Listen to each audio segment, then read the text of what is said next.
This is Jackets Debrief, a show about the Columbus Blue Jackets, the National Hockey League, and part of the Hockey Podcast Network.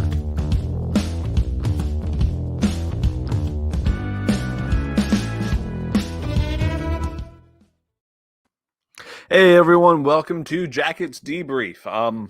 Midweek show. It's been an interesting day for me. Had one of those weird midweek days off. I think I did what a lot of people did today. I had the inauguration on, saw that all happen. Had a great time watching a movie that I've been intending to see. Haven't seen it yet. Tenet. Really good, really interesting. Lots of kind of made my head hurt at different times, but it was fun. I really enjoyed it. Big action scenes, stuff blowing up all over the place. It was great. But do you know where else you can see big action? DraftKings.com. There we go, folks. We got to drop the promos in here where we can. On DraftKings.com, you can go on there. Huge prizes, millions of dollars in cash every week. They've got all kinds of awesome NHL games you can play where, you pick your team, you got a salary cap, you got to stay under. You're competing against other people. There's entry fees everywhere from, $5 or $1 to a couple $100 if you want to go for big prizes. But hey, use the promo code THPN when you go on. Again, DraftKings.com, THPN to get a special offer there. Download the DraftKings app now. Use the promo code THPN to get a free shot at millions of dollars in total prizes throughout the weekend. That's promo code THPN to get a free shot at millions of dollars in total prizes only at DraftKings. All right.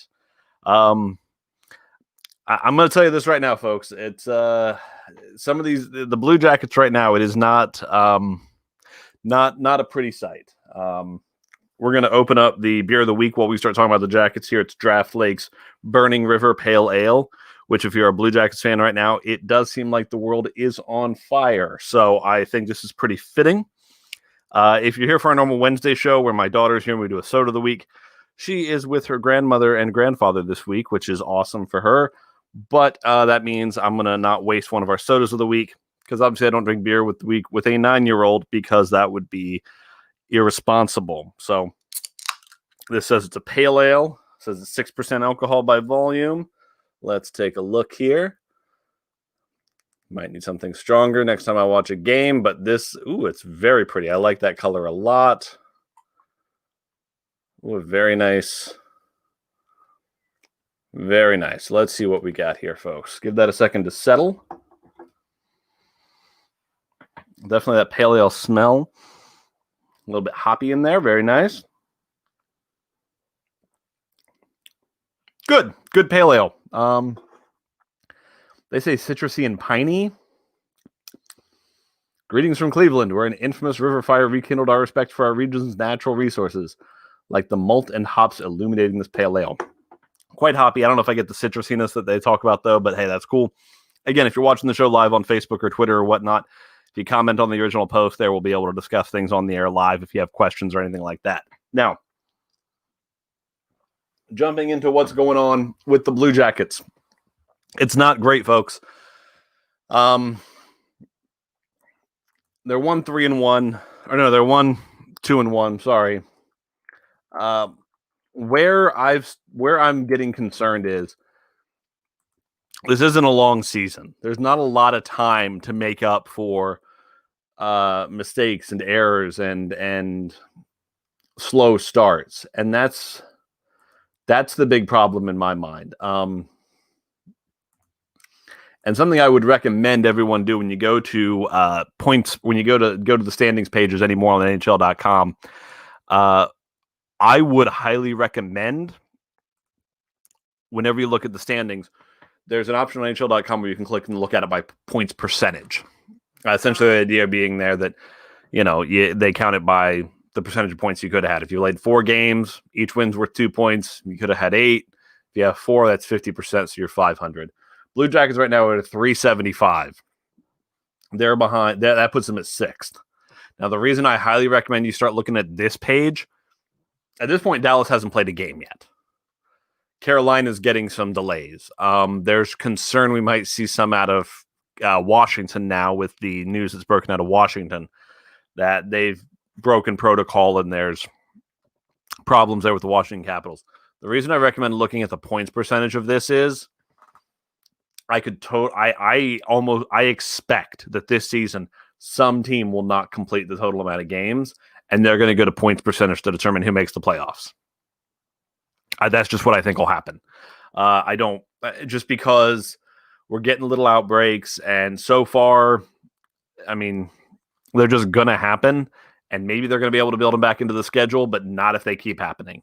We just don't know what's going to happen at this point, so that's what I would recommend to folks. Right now, Columbus is sitting at fifth. Now, or sixth, excuse me. Now, it's early enough in the season. I mean, you win the next 2 games, you can get up to 7 points and jump right back into this thing, especially since it's against Tampa, who's undefeated, which, I mean, doesn't bode well for you if you're the Blue Jackets, but it's hockey. Things can happen, and you can start turning things around a little bit. Now, here's the discussions that are happening online, on Twitter and Facebook groups for the Blue Jackets. I'm seeing a lot of, is it time to panic? Is it, are the people who are panicking overreacting? What's going on? Here's the thing. Just the fact that the team is 1-2-1 isn't necessarily a reason to panic. The reason things are there to panic, though, the reason there is a reason to be concerned. When I go to Natural Stat Trick, something I like to look at as far as an expectation of where the Blue Jackets are at is their 5-on-5 expected goals for percentage. Now, again, if you're not familiar with advanced stats, expected goals for, essentially the idea is if you shoot it from right in front of the goaltender and 50% of the time that shot would go in, it's a 0.5 expected goals for. If it's 1 out of 100 times it goes in, it's 0.01 expected goals for. If it's something where it's an empty net and you're right there and it's a 100% chance, then it's a 1 expected goal for. So that's the idea there. Expected goals for percentage is, if I take 5 shots and I would have thought you got 2 goals and the other guy would have got 2 goals, then that adds up to 4. Your side is 50%. So there we go. Quick, easy explanation.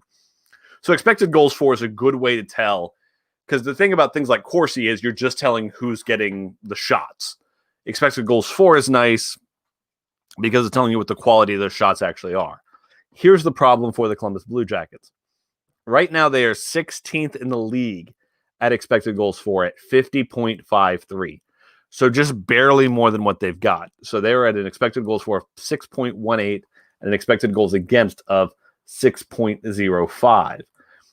And where that becomes a bigger problem is their shooting percentage is only 7.48, not great. Save percentage is just at 91.51. Again, not great. But I mean, they're 16th, so they're right at that median in the league. Where things become a problem, though, when we're looking at that expected goals for percentage, right now in about half their games, they've won that battle. But they're not giving themselves a lot of wiggle room.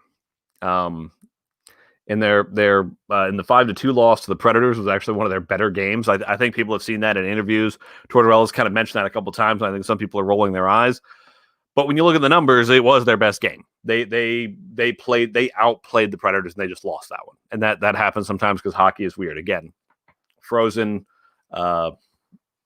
rubber played on ice, and you've got knives on your feet. The game doesn't always make a lot of sense.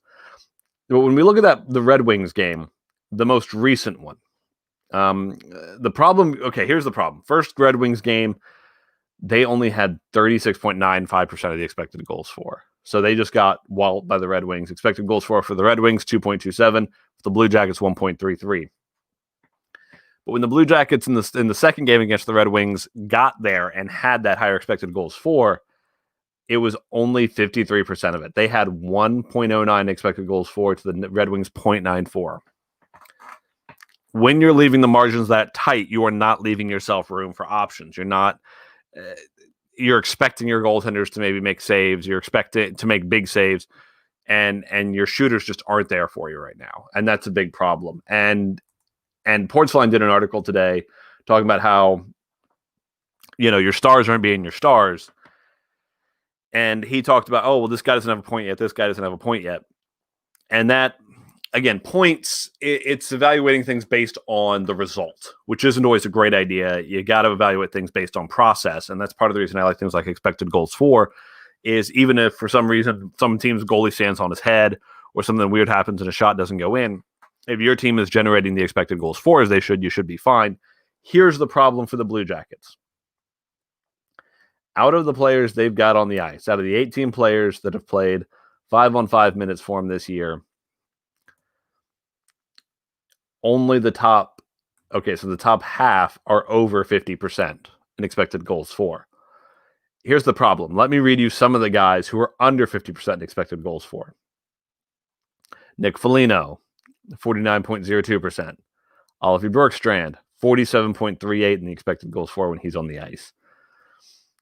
Max Domi, 37.18. Zach Werenski, 36.88. Cam Atkinson, 36.87. And in last, Seth Jones, 35.84. That's the problem, folks. Your best players aren't being your best players. Our best expected goals for guy on the ice right now is Michael Del Zotto, which is something. Now, it may be something where they're maybe sheltering his minutes, so I wouldn't put too much stock into that specifically. But when it comes to things like our forwards, by far our best forward group right now is Robinson, Nash, Bemstrom. All three of them are over 60% of expected goals for when they're on the ice. Foodie's been really good. Texier's been good. Dubois has been good. Grigorenko, he's on the borderline, but I think Grigorenko has been good. But our best players aren't being our best players. And I don't know how you fix that right off. This is my gut feeling on what's happening right now.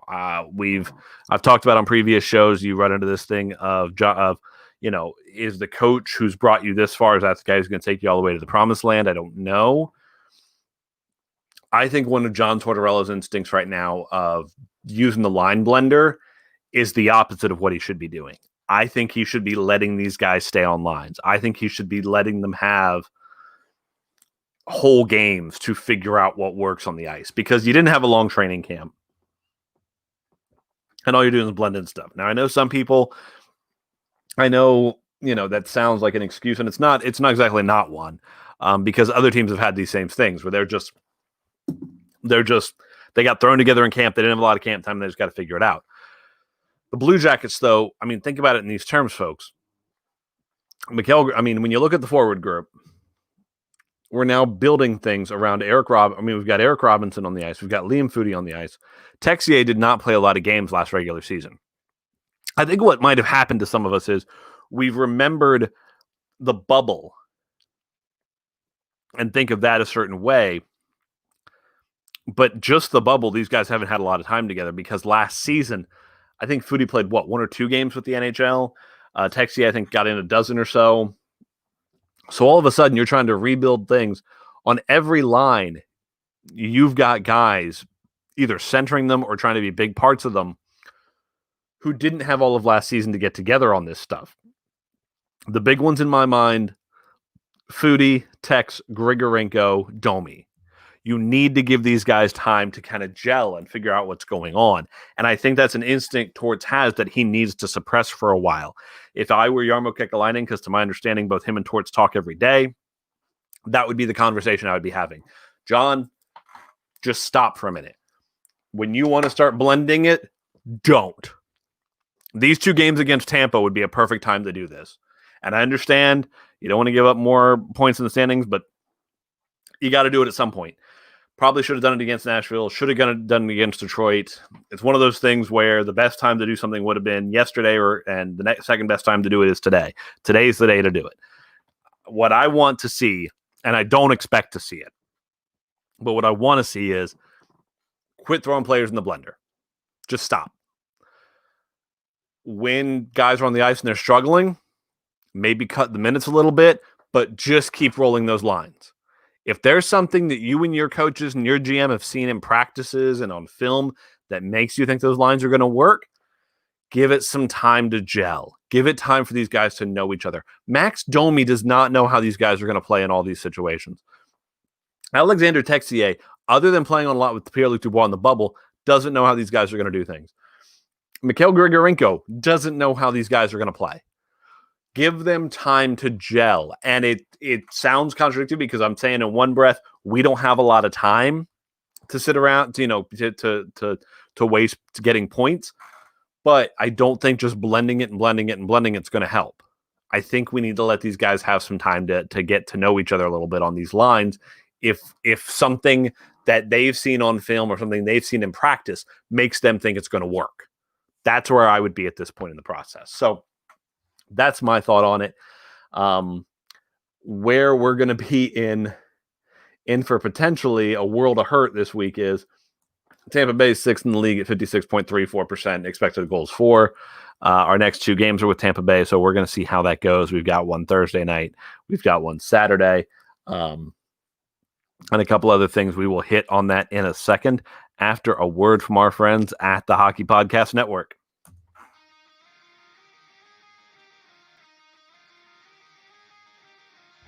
What is up, everybody? Mikey CLT here from Bar Down Breakdown, letting you know that our 100th episode is going to be dropping exclusively on the Hockey Podcast Network on January 27th. We will be joined by special guest Derek from the amazing pop punk band State Champs. Make sure you subscribe and follow us on all our socials so you do not miss any of our amazing episodes. We are so pumped that we have made it to episode 100. And to thank you, we are running an Instagram contest where one lucky winner can win a Steez brand snapback hat. So head over to our Instagram and enter our contest. Also, if you are just hearing about Bar Down Breakdown, make sure you go and check out our 99 other episodes where we have had artists who have been nominated for Grammys, all the way down to artists who are unsigned, where we dive into the crossover between alternative music and hockey. So make sure you go and check out Bar Down Breakdown wherever you listen to podcasts, brought to you exclusively by the Hockey Podcast Network.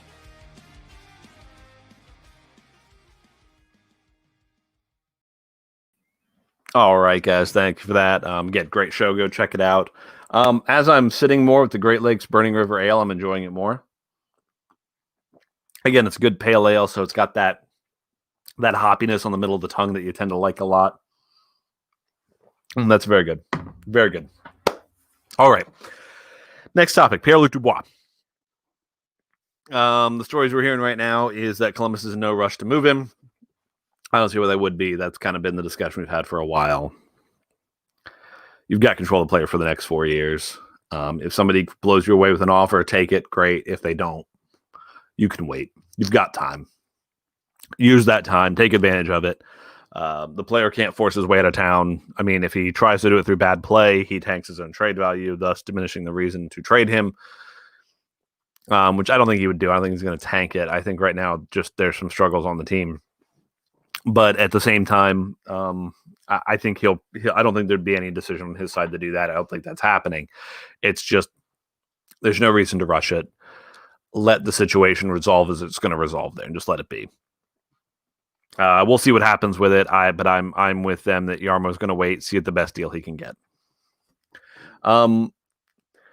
Another point about the game this week, the Blue Jackets game that was set for Saturday at 7 p.m. will now start at 2 p.m. Eastern. That's cool. I don't mind it starting a little earlier in the day. Kind of nice. I kind of like that on Saturday night. Then you kind of get that whole. I mean, I like watching the Blue Jackets on Saturday night, that's for sure. But I really enjoy on Saturday nights getting to kind of sit down and watch the rest of the NHL play out. I think that's a really fun thing to do, especially since Saturday night is kind of the big, night for the league in terms of kind of doing showcases and all that stuff. And I know some people might be saying, "Oh, well, the Blue, them doing this, it's because they don't want the Blue Jackets on there." Well, the cool thing here is the reason it's been moved to is because, and this is from the Blue Jackets press release, they want to put the game on prime time in Europe. Which, considering at this point, I mean, the amount of players from Europe and whatnot that are between the Blue Jackets and the Lightning makes sense.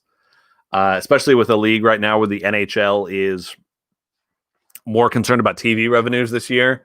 There's not fans in the stands to have to worry about, oh, guys, move your tickets up or anything. It makes total sense to me why they want to do it that way.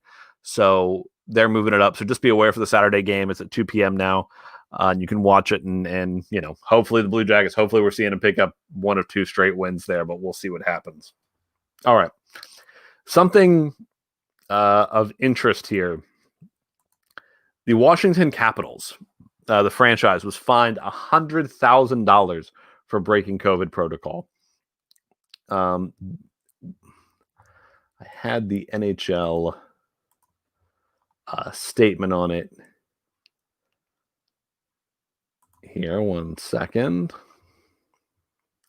Statement. The National Hockey League announced today that it has fined Washington Capitals $100,000 for player violations of the league's COVID-19 protocols, which involved social interactions among team members who were in close contact and were not wearing face coverings. The statement from the Capitals: our training staff has worked extremely hard to create a safe environment for our players and staff to be able to complete this season. We are disappointed by our players' choice to interact in their hotel room outside of team-approved areas. We accept the NHL's decision, and once again, we'll reiterate the COVID-19 protocols in place to make sure the players are in full compliance moving forward. And then Ovechkin, one of the players who is now put on the COVID-19 list: I regret my choice to spend time together with my teammates in our hotel room and away from the locker room areas. I will learn from this experience. So the players that the Capitals have had to list on their protocol list now: Alex Ovechkin, Evgeny Kuznetsov, Dmitry Orlov, and Ilya Samsonov. I mean, this is a year, guys, where the league has to take a hardline stance, because if they lose TV money and if they lose more games, that's more revenue out the door. There's no fans. I mean, they're going to be watching this tight, and that's where things like the $100,000 fine come in. This feels like the NHL coming down hard and just saying, don't break these rules. If you do, we're going to make life very difficult on these teams. As of right now, it says the Capitals are scheduled on January 14th for the Sabres and 15th, then the Penguins on the 17th and 19th. We'll see if that all still happens, and that's the thing. The reason these become difficult is once teams stop having enough players, it's hard to keep scheduling games. And once there's no games on, the NHL is losing relevance, and that's just not going to work it for them. So if you're the Capitals, or if you're the NHL, I mean, it's kind of stunning to you that anybody that your guys would be doing this anyway, because you just can't let this happen. So I understand this will probably be a lesson for teams around the league that have to keep a lid on it. So where we're at here, folks: Thursday night, so tomorrow night, 7 p.m. It's the nationally televised game, NBCSN, Lightning and Blue Jackets. Then Saturday, Blue Jackets get another nationally televised game on NHL Network or Fox Sports Ohio. They're still Saturday. After that, we go to we play the Florida Panthers a couple of games at home. So we get the Florida people coming up. This is going to be a big 4 games for the Blue Jackets. The 2 against Tampa are going to be big. I mean, it's kind of getting to a point already where you kind of want to sit back and say, how many of these points do they need to get? In my mind, if they get 3 out of the 4 possible, it's a good weekend for them, because at this point they need to start adding in some points. It's just not good. Not good. I mean, not good where we stand. But again, it's the kind of thing where it's so early in the season, things can turn around quickly. So we'll hope for the best. We'll know a lot more come Sunday for the next show, folks. But do want to thank you all for watching, listening, liking, subscribing, whatever you do on this show. Thank you very much for watching, and go Jackets. Please subscribe to the show, follow us on Twitter @JacketsDebrief, and thank you for listening.